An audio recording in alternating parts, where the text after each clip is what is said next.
Ladies and gentlemen, welcome to Punk Rock Review, home of a bunch of opinionated crap you don't care about, also the home of the feedback you provide that we don't care about, keeps us on an even playing field, and we like that. Real quick shout out to our sponsor, absolutely no one. Fuck!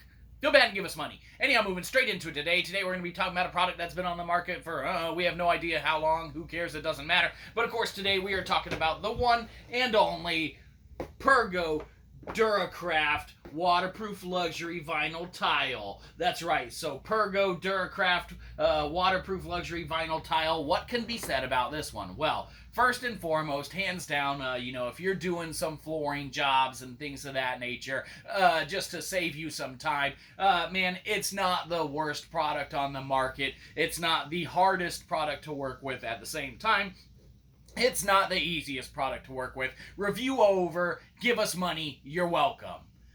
Now, for all ones of you that stick around to watch the rest of this, hi mom, we'll go into a little more depth. So, Pergo Duracraft, man, this waterproof luxury vinyl tile, we'll bust some of it out, man, and pay no attention to our shitty, cuts on it or, manipulations of the boards and things of that nature. But man, first and foremost, the fill and everything on this one, man, is gonna be, definitely pleasing to the, fill piece, makers and, your eyepiece holes are gonna, be, just happy and fine enough with it, man. Once it's down, once everything's said and done, man, definitely a decent fill and a decent look to it, man. It's got a couple different shades that it comes in as far as what you're looking for and things of that nature. But, let's get down to the, nitty gritty on the, convenience of, putting it together and things of that nature. Well, first and foremost as well, this is not the hardest floor, man, as a run-of-the-mill DIY type of installation, man, that you could possibly work with. Now, a couple weird things about this is that, you kind of attach it, at least how this one goes and everything, from right to left versus the left to right. And that's kind of an annoyance, especially if you're used to going left to right, installing any type of, floor for your feet piece holes and things of that nature. Definitely a little bit of an extra little, learning curve and stuff on that. A little bit of an annoyance and such, if you will, but, not something that you can't get around or anything like that. What else can be said about this stuff? As far as the cutability of it and such, that's all there, man. Just a little handsaw usually do it. Not handsaw, but you're gonna want an electric one or something to move around and such. But you can definitely get by it. But it's not gonna be your kind of score and break and cut like some of the other floorings on the market and things of that nature. So you're definitely gonna want to cut it with a saw and such. As far as that, it's definitely not the hardest stuff to work with. As far as our appreciation of it and such, like we said, disregard any blemishes or anything like that you see. It connects, man. Really basically just like any of the other stuff. Well, you got to put it the right way. It only goes one way. You hit the right angles, man, and you can definitely get stuff together. And sometimes it falls, but we're just holding it up, so that's why. You hit the right angles and such. If this is down, come in and whatnot, and it's gonna definitely be a decent little put together and whatnot. You get yourself a little tap block and you're good to go. Something that we found ourselves having to do though on Rose, because of course this was more of a bathroom installation than a whole house or whole living room or anything. Man, we were having to in essence, see if we can get a better example. We were having to get rows and in essence put the row together before even so you going in up on the side like that, put the row together, and this one's already been cut ironically, so I can't really do it for you. we were having to put whole rows together consisting of 3 to 4 boards across, man, and then going up at the angle and putting them in. And when we were doing it that way, rocking and rolling, free flowing, man, definitely a convenience and, ease of installation.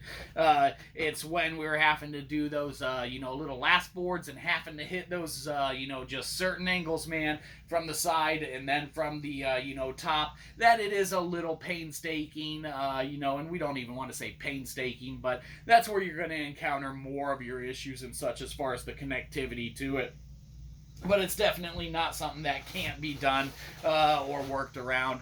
Like we said, out of all the floors, say, we've only installed, because we're not professionals or anything like you are. Hi again, Mom.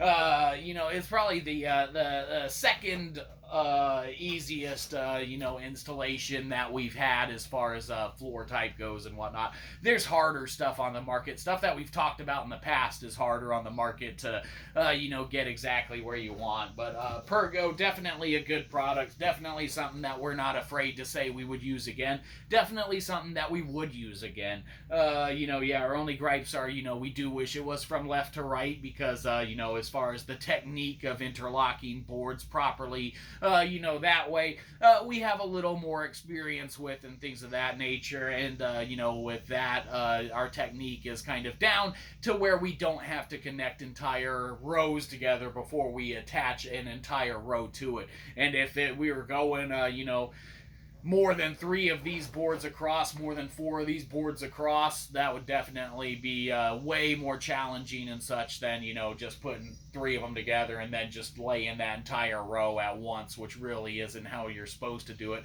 Again, don't take our advice on how to do stuff. We're not professionals or anything like that, but, we are kind of professionals, so you should give us money in one way, shape, or form, mainly in cash form in an envelope. When you put that shit in there and send it to us.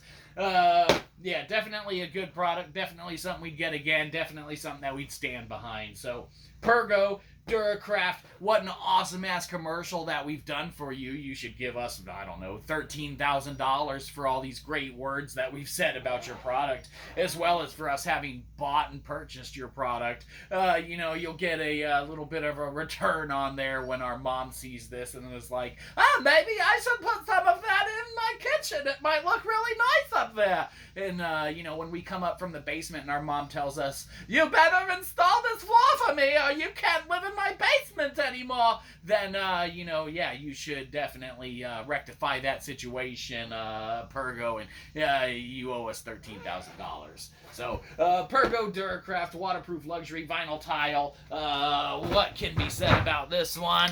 Well, it gets a good old-fashioned okay. Yeah, because it really is an okay product, man. We definitely enjoy it when it's down or whatever. Bumps it up, man, to a, good or great product once all the work is done. And if you're just, enjoying it and such, it is a nice feel to it, a nice look to it, and we do enjoy all that. Like we said, not the easiest stuff to work with, not the hardest stuff to work with, but yeah, once it's in, very enjoyable. So get it, don't get it, use it, don't use it. We don't care. Do whatever you feel like. Mainly, you should feel like giving us money. Do that. Have a good one. You probably didn't. We'll catch you next time. Probably won't.